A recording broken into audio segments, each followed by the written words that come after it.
Hello అండి అందరికీ మనందరికీ తెలుసు ఎస్ఎల్బిసి ప్రమాదం జరిగి నేటికి దాదాపు 16 రోజులు అవుతా ఉంది.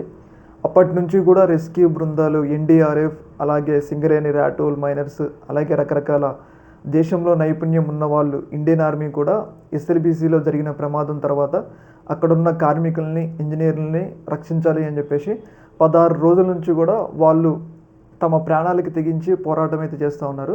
ఆ పోరాటానికి ఫలితంగా రీసెంట్గా ఒక పురోగతి అయితే వచ్చిందని చెప్పేసి మనకైతే అర్థమవుతుంది.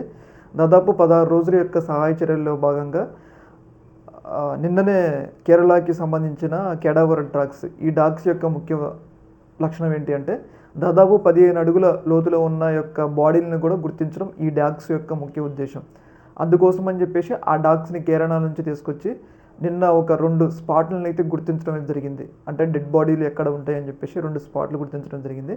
అందులో భాగంగా కేడావర్ డాగ్స్ గుర్తించిన ప్లేసులలో తవ్వకాలు చేపట్టడం, అలాగే ఎక్కడైతే బాడీలు ఉంటాయి అని చెప్పేసి జీపీఆర్ గుర్తించింది కదా, అక్కడ కూడా తవ్వకాలు చేపట్టడం ద్వారా నిన్నటి నుంచి కూడా తవ్వకాలు చేపడితే ఈరోజు ఒక రకంగా అవుట్కమ్ వచ్చింది. దానిలో భాగంగా టీబీఎం ఎడమ భాగంలో ఒక డెడ్ బాడీని గుర్తించినట్లయితే మనకైతే సమాచారం వస్తుంది. ఒక కార్మికుడు చేయి గుర్తించినట్లయితే సమాచారం అయితే వస్తుంది. కాకపోతే ఆ కార్మికుడు బాడీ అనేది తీవ్రస్థాయి గుర్తుపట్టలేని విధంగా ఉంది. ఎందుకంటే ఇప్పటికే 16 రోజులు అవుతుంది. పైగా కాంక్రీట్ చర్మం మొత్తం ఆక్యుపై చేసింది. ఎందుకంటే అక్కడ కాంక్రీట్ ఉండటం వల్ల దీన్ని బట్టి మనకేం తెలుస్తుందంటే ప్రస్తుతానికైతే బాడీని గుర్తించినా కానీ ఆ బాడీని తీసుకురావడానికి కూడా ఇంకా టైం పడుతుంది అని చెప్పేసి మనకైతే అర్థమవుతుంది.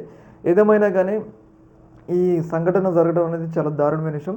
దాదాపు 16 రోజుల తర్వాత అయినా వాళ్ళ బాడీలు దొరకడం అనేది ఒక రకంగా మంచి పరిణామం. ఎందుకంటే వాళ్ళ యొక్క ఫ్యామిలీస్ ఆ డెడ్ బాడీలు చూస్తే అన్నా వాళ్ళకి కొంచెం ఆ సంతృప్తి అనేది ఉంటుంది. కాబట్టి ఇది జరగటం అనేది దాదాపు 16 రోజుల నుంచి ఇండియన్ ఆర్మీ, సింగరేణి, కేడావర్ డాగ్స్ వీళ్ళందరూ కష్టపడి ఆఖరికి డెడ్ బాడీలు అయితే గుర్తించడం జరిగింది. కాకపోతే ఇలాంటి పరిణామాలు మళ్ళీ భవిష్యత్తులో జరగకుండా చూడాల్సిన బాధ్యత ప్రభుత్వం మీద ఉంది.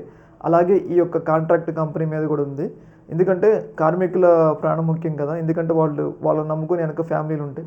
చూసారు కదా, 8 మంది ప్రాణాలు పోయినాయి. అది కూడా 16 రోజుల తర్వాత ఆ డెడ్ బాడీలు ఇప్పటికీ దొరకలేదంటే ఏ స్థాయిలో అక్కడ విధ్వంసం జరిగిందో మనం అయితే అర్థం చేసుకోవచ్చు. ఇంకోసారి ఏమైనా జరిగేటప్పుడు వీటన్నిటిని దృష్టిలో పెట్టుకొని కార్మికుల యొక్క ప్రాణాలను దృష్టిలో పెట్టుకొని తవ్వకాలు జరపాలని చెప్పేసి మనం కూడా కోరుకుందాం. ఈ యొక్క అంశంలో మీ యొక్క అభిప్రాయాన్ని కింద కామెంట్లో తెలియజేయండి. Okay madam.